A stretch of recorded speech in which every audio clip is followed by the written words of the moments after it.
Mediumi i njohur amerikan, ESPN, ka bërë parashikimin e tij për ndeshjen finale të play-offit për Kupën e Botës 2026 mes Kosovës dhe Turqisë, duke e parë Kosovën si fituese të kësaj përballjeje vendimtare. Sipas këtij mediumi prestigjioz, dardanët kanë potencialin për të befasuar Turqinë, pavarësisht cilësisë së lartë që posedon kundërshtari dhe faktit që turqit konsiderohen favorit në letër. Në analizën e publikuar, ESPN vlerëson lart skuadrën e drejtuar nga Franco Foda, duke theksuar energjinë dhe guximin e lojtarëve kosovar. Ekipi i Franco Fodas është i ri, i guximshëm dhe plot ritëm me energji. Lojtarët e Kosovës kanë aftësi të shokojnë një ekip turk të mbushur me talente të nivelit të lartë, përfshirë Arda Gulerin, Hakan Çalhanoglun dhe Kenan Yıldızin. Turqia ka fituar 2 ndeshjet e mëparshme dhe do të jetë favorite, por stadiumi Fadil Vokri do të jetë i shkëlqyeshëm të martën dhe një atmosferë pasionante mund të jetë në favor të Kosovës. Fitues Kosova, thuaj në artikullin e ESPN.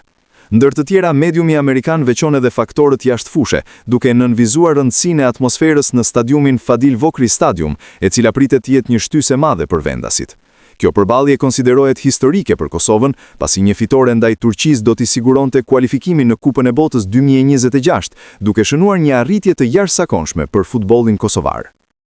Vetëm pak orë para ndeshjes historike ndaj Turqisë, tifozët e kombëtares Kosovës kanë krijuar një atmosferë të pazakontë në Prishtinë, duke mos i lënë të qetë lojtarët kundërshtar gjatë natës.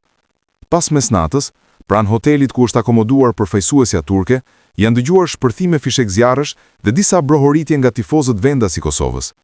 Qëllimi ishte i qartë, të prishej qetësia e ekipit mysafir dhe të rritej presioni para sfidës vendimtare që zhvillohet sonte, e martë, me fillim nga ora 20:45.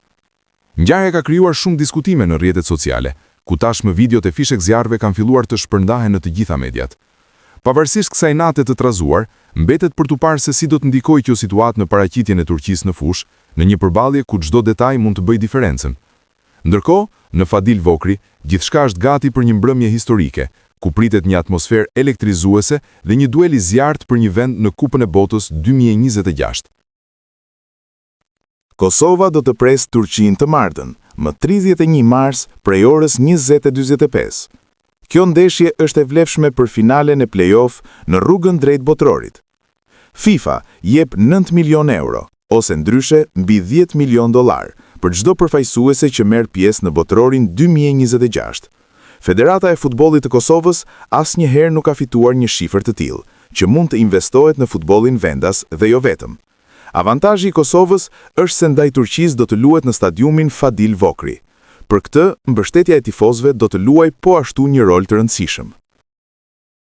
Ata janë një përrallë e futbollit botror, një komb që në arenën ndërkombëtare ekziston prej më pak se një dekade, me më pak banor se shteti i Australisë së Jugut, një Virginia perëndimore e Ballkanit, por me një sipërfaqe shumë më të vogël dhe një histori të trazuar.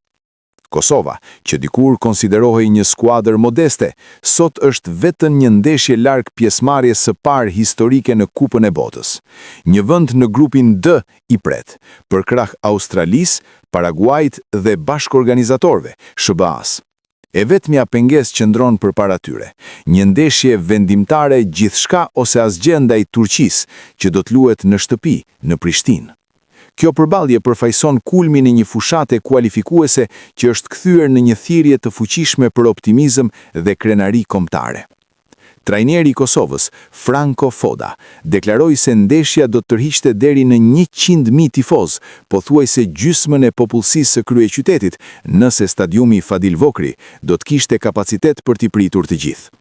Aktualisht, stadiumi ka vetëm rreth 14.000 vende, megjithse në vitin 2007 thuat se rreth 25.000 persona u grumbulluan aty për një koncert të reperit 50 Cent, një moment simbolik për shërimin pas luftës. Ky është një vend ku e kaluara nuk harrohet lehtë.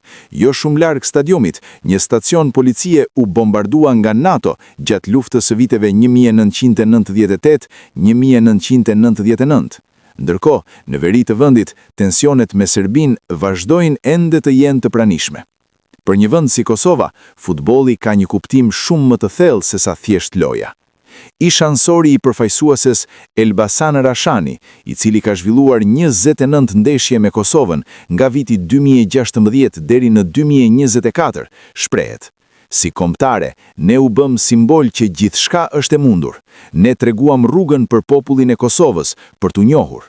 Pas fitores dramatike 4-3 ndaj Slovakisë në gjysmëfinalen e play-offit në Bratislav, presidenti i Federatës së Futbollit të Kosovës, Agim Ademi, i cilsoi lojtarët si gladiator.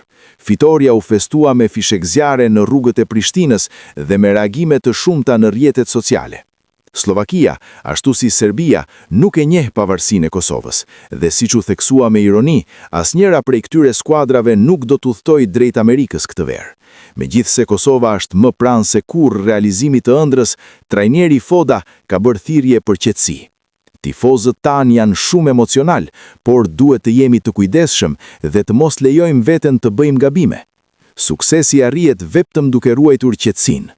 Ylli i sulmit Vedat Muriqi, që aktivizohet te Majorka në Spanjë, e konsideron botrorin si kulmin e karrierës së një futbollisti dhe thekson se tashmë ka mbetur vetëm një hap i vogël.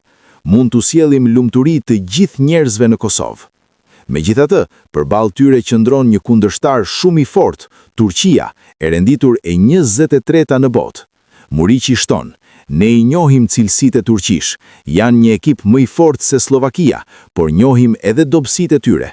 Do t'japim maksimumin dhe me mbështetjen e tifozëve, besoj se gjithçka do t'jetë pak më e lehtë. Rruga e Kosovës deri në këtë pikë ka qenë e jashtëzakonshme. Në vitin 2021, ata përfunduan të fundit në grupin e tyre kualifikues për Kupën e Botës, duke fituar vetëm një ndeshje.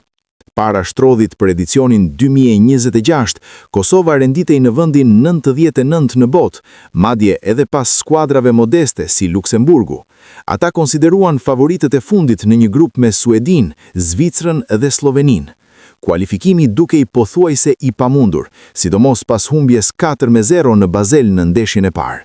Por dy fitore surprizë ndaj Suedis dhe një tjetër ndaj Slovenis i siguruan Kosovës një vend në play-off.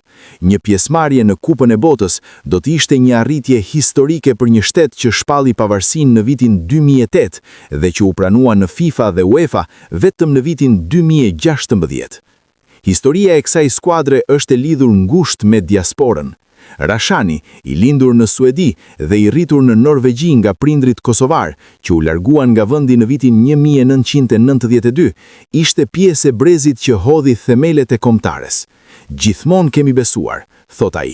Më ngushëllon trajneri i parë Albert Bunjaki kur donte të krijonte ekipin kombëtar. Ai udhtonte me makinë në përgjithë Europën për të takuar lojtarët një nga një, për t'u treguar projektin dhe për t'u bindur të luanin për Kosovën. Që nga fillimi e ndjene se ishte diçka e veçantë.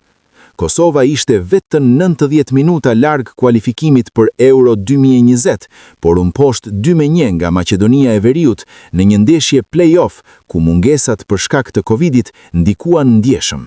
Rashani ishte pjesë e atij takimi dhe e di mirë se çfarë avantazhi jep publiku vendas. Gjithmonë u them miqve të mi, nuk ke nevojë për nxehje kur luan për Kosovën, emocionet t'i japin tifozët.